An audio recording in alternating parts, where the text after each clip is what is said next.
So where are your hazards?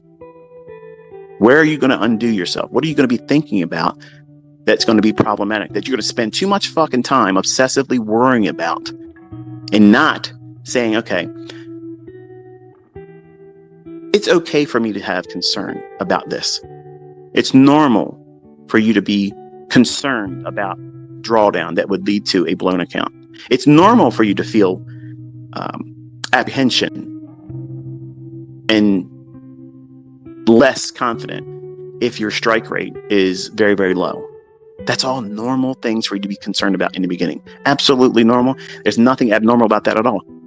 It is absolutely incorrect of you to obsessively worry about those things and all the energy and time that you put into that while you're at work, while you're looking at price charts, while you're paper trading, demo trading, back testing, tape reading, where you're just watching price and getting a feel for the delivery. If you're finding your mind drift away to, I wish I would have, I wish I wouldn't have, you need to stop. Out loud, say it to yourself. These are incorrect, time-wasting things I'm thinking about right now. My focus will be on positive encouragement. I'm going to see the things come into my hands in time. I am submitting to how much time it's going to take. I don't know what that is right now, and I don't need to know, because everything I'm doing today, right now, is making me one step closer to what it is I'm trying to get to. And my dreams are far better and broader than I can see right now, because my limited perspective holds me back, and I'm excited to see where I go. Fear can't live in that. Fear cannot reside in your mind at that time when you speak that way. You're speaking against your adversities. You're treating them like a fucking doormat. You're showing up to their door and knocking. I'm here, motherfucker. I'm not afraid. I'm coming in and I'm setting up house for myself here. You're not coming into my fucking world, making me stress out. I'm showing up at your doorstep. I'm going to overtake you. I'm not fearful of this thing. I'm not fearful of never getting where I want to be. I know I'm getting there. I'm not stopping, so therefore I'm getting there. I might be delayed in my arrival, but I'm going to show the fuck up when I get there. Everything I'm doing today is one step closer to that goal. Every adversity is an objective for you to tackle. Put your targets right on it. And eventually that list that you have that are worrisome to you right now, you'll be knocking them off like a hit list. Oh, that one's dead. This one has no power over me. This one has no influence over me. This was a joke. I don't even know why we even considered it. This right here is something that now I use as a confidence builder. So what you're doing is you're having a paradigm shift from picking things out that are scary to you, the boogeyman syndrome. These are the things that are going to get you. They're going to hurt you. They're going to take from you. They're going to embarrass you. People are going to laugh at you because you endured these things and never could overcome them. And you never given a thought to simply just, what do I need to do to overcome this? Me, I had lots of different ways. In the beginning, I tell all of you to pick one PD array. Because ultimately, whether you learn all of them or not, your trading is going to hinge on predominantly one of them. That's just the way it is. I mean, human nature, that's just the way it is. It doesn't mean that you can't use the other PD arrays in your trades, but you're gonna draw more action, more trades from one PD array, one specific thing that I'm teaching you. You're going to gravitate to that more than anything else, because it's going to be like your paintbrush of choice, like Bob Ross. He had several brushes there when he was painting. But most of the time, he used that fan brush and that fine bristled one, and then he would use the big broad one when he had to add the shit in the sky and spread it around. So most of his show was 3 paintbrushes, but he had a whole shitload of them next to him. Now think about that. He had a specific set of colors that he started with.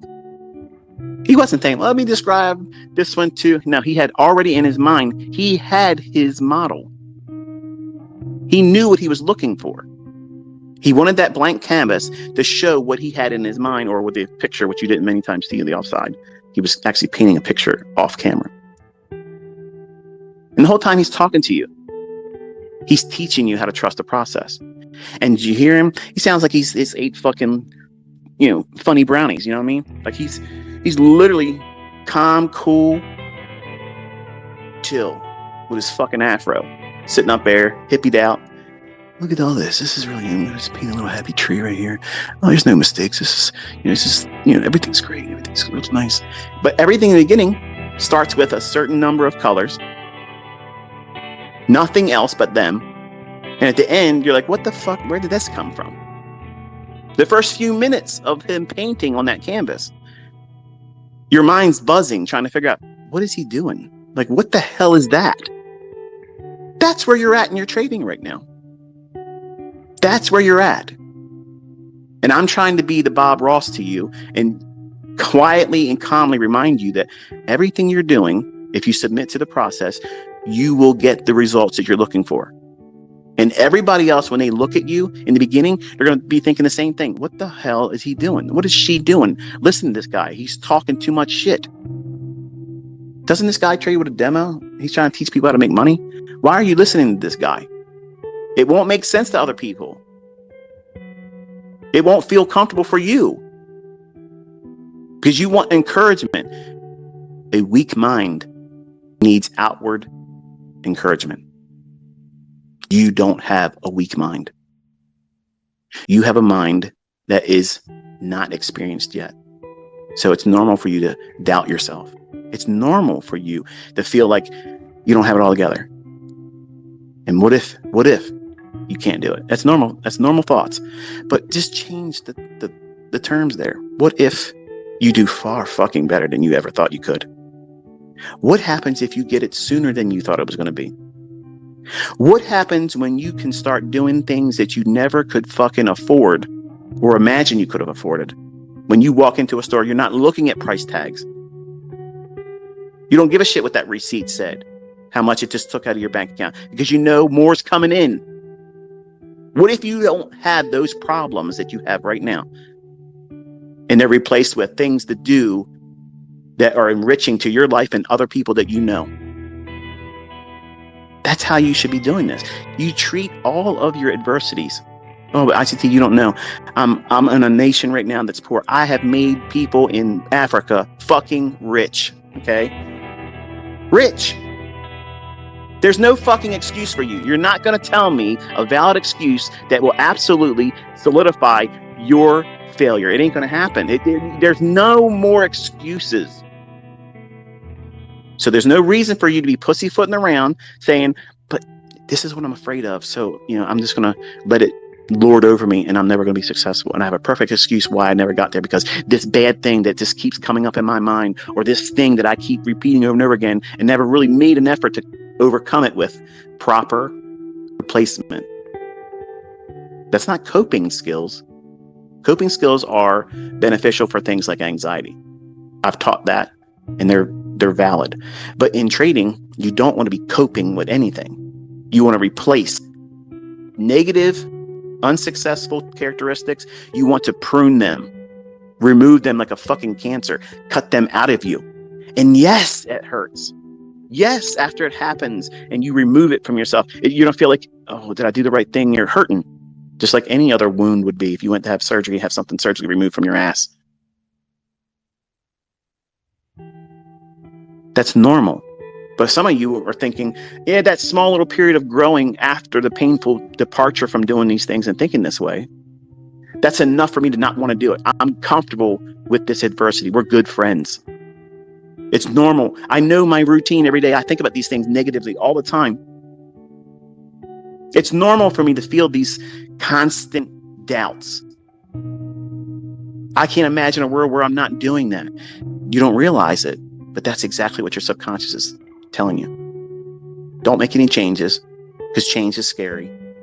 It's probably going to take a whole lot more effort to make these changes.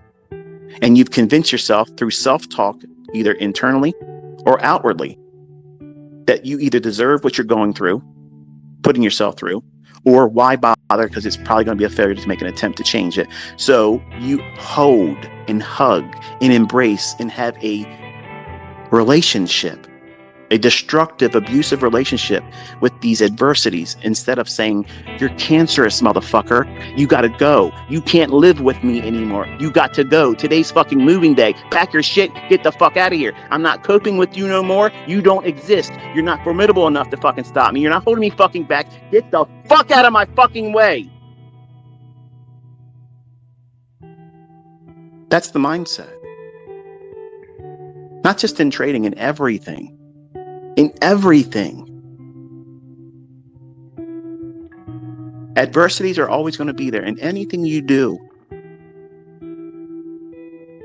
How you deal with them, how you think about them, how you give them power and authority over you. That's the deciding factor, whether you succeed or fail in overcoming them. But you can't hide from them. You can't pretend they don't exist. You fucking identify them, point them out, and say, your ass is out of here, motherfucker. You don't get to stay here no more. You attack it.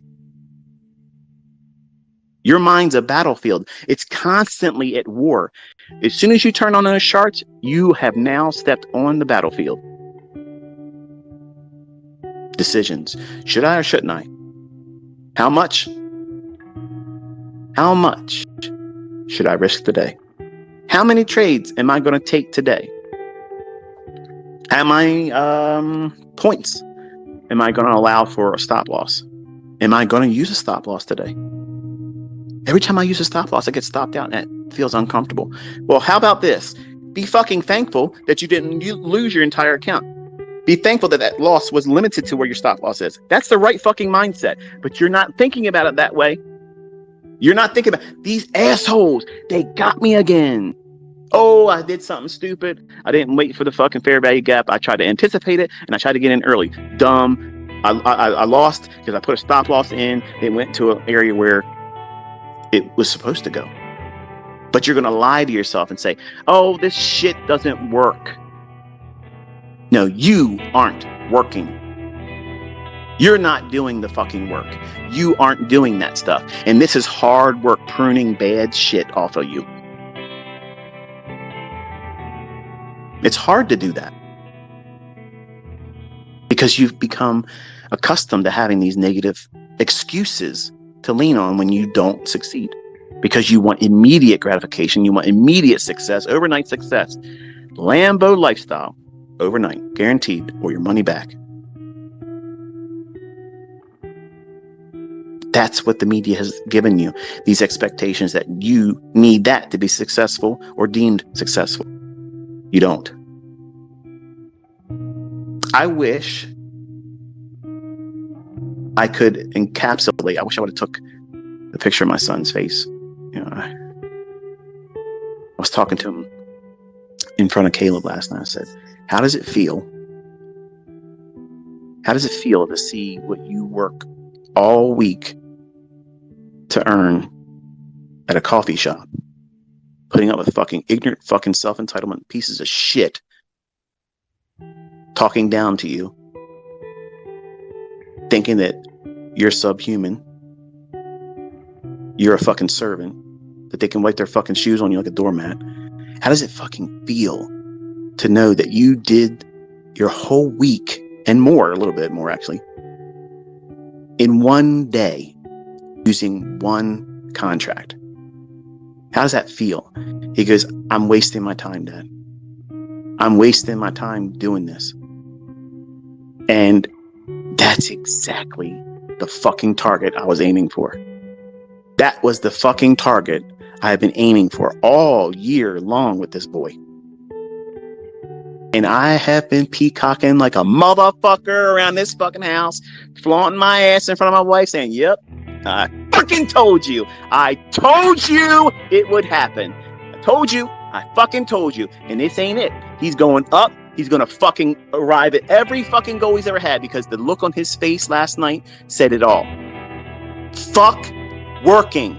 Fuck a fucking job. He's made the best ever decision to not go to college. It's exactly what I fucking want him to do, because college education, that might be great for some people, but guess what? If you're listening to me, you're not a fucking worker. You're not a fucking servant. You're not a fucking pissant. You're somebody that's going to go out there and grab it by the fucking throat, throttle its fucking ass, and drag it back home because it's yours. You fucking took it.